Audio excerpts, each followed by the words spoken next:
ఢిల్లీ ఎన్నికల ఫలితాల తరువాత తెలంగాణ బీజేపీలో జోష్ పెరిగింది. బీజేపీ అండ లేకపోతే గెలవడం అసాధ్యమన్న భావన ప్రతి ప్రాంతీయ పార్టీలో పడిపోయింది. అందుకే తెలంగాణలోనూ బీఆర్ఎస్ అధినేత కేసీఆర్ కూడా కమలం పార్టీతో దోస్తీకి సిద్ధమయ్యే అవకాశాలున్నాయి. తెలంగాణలో కాంగ్రెస్ ను నిలువరించాలంటే బీజేపీతో పొత్తు పెట్టుకోవడం మినహా మరొక మార్గం కేసీఆర్ కు కనిపించడం లేదు.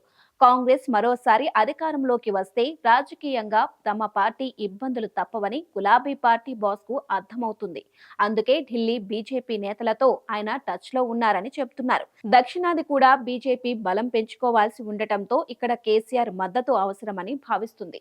ఇటీవల ప్రధాని నరేంద్ర మోదీ బీఆర్ఎస్ అధినేత కేసీఆర్ కు లేఖ రాయడంతో పాటు బీఆర్ఎస్ వర్కింగ్ ప్రెసిడెంట్ కేటీఆర్ ఢిల్లీకి వెళ్లి పలువురు కేంద్ర మంత్రులను కలిసి రావడం కూడా ఈ చర్చకు దారితీస్తుంది. తెలంగాణలో బీఆర్ఎస్ కు బీజేపీ కాంగ్రెస్ లు రెండు శత్రువులైనప్పటికీ కాంగ్రెస్ రెండోసారి అధికారంలోకి వస్తే తమకు ఇబ్బందులు తప్పవని ఆయన ఓ క్లారిటీకి వచ్చారు.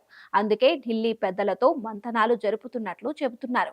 ఒక్కసారి కాంగ్రెస్ ను దెబ్బ కొట్టడం కేసీఆర్ లక్ష్యంగా ఉంది.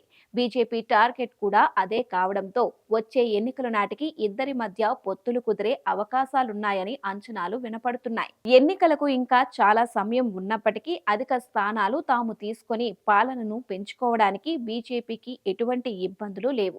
అదే సమయంలో కాంగ్రెస్ ను అణగదొక్కడానికి బీఆర్ఎస్ కు కూడా అంతకు మించి మార్గం లేదు. బీజేపీ బలపడితే జరిగే నష్టం తనకేనని భావిస్తున్న కేసీఆర్ బీజేపీకి దగ్గరవుతున్నట్లు చెబుతున్నారు. చుట్టుముడుతున్న కేసులతో పాటు పార్టీ నేతలు జెండాను వదిలిపెట్టి పోకుండా ఉండాలంటే కమలంతో దోస్తీకి సై అని అనక తప్పట్లేదు. అందుకే కేసీఆర్ కూడా పెద్దగా రాజకీయాలను పట్టించుకోవడం లేదని, తాను ఢిల్లీకి వెళ్లి ఇక్కడ బీజేపీ వచ్చినా తనకు ఇబ్బందులు లేవన్న ఆలోచనకు ఆయన వచ్చినట్లు చెబుతున్నారు. చూడాలి మరి ఏం జరుగుతోందో.